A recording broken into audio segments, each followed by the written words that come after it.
I've really been leaning into my autistic side as I get ready for this trip, so I thought I'd show you what I've packed for my cabin bag. New backpack, got it for Christmas, and it's massive. The capacity is ridiculous.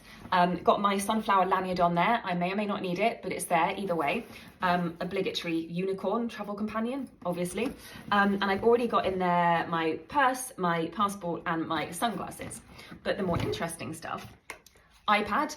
I have downloaded some of my favourite shows, a few episodes on there, and my partner also suggested that I get some apps for playing online jigsaws, which is such a good idea because jigsaws are one of my regulating activities. I've got a crossword book, but I do have to say that the crosswords, when my brain is dysregulated, the brain isn't necessarily braining and crosswords can be a bit of a stretch. So as my backup, I've got a Where's Wally book because this is a bit more mindless. I can just stare at it for hours and it just takes less from my brain if it's just not got the resources to quite deal with more wordiness. Pen for crosswords with smiley face on because you can't have enough friends when you're traveling.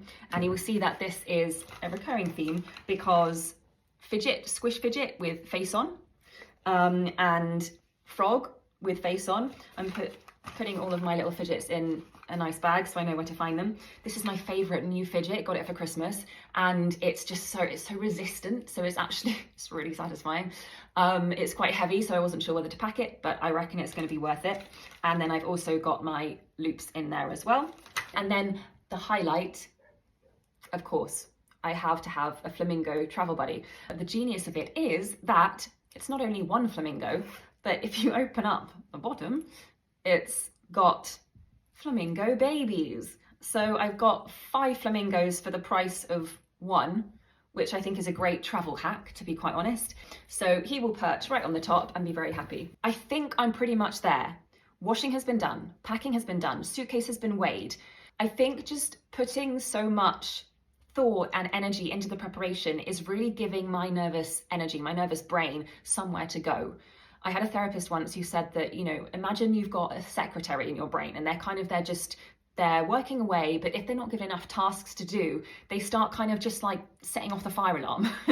And that's kind of what happens when my brain starts to get anxious. It's like it's got all this energy, but it doesn't quite know what to do with it.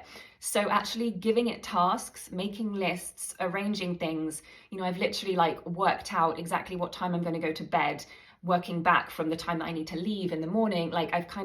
Everything has been worked out. I've written out exactly what I'm going to eat for my dinner tonight.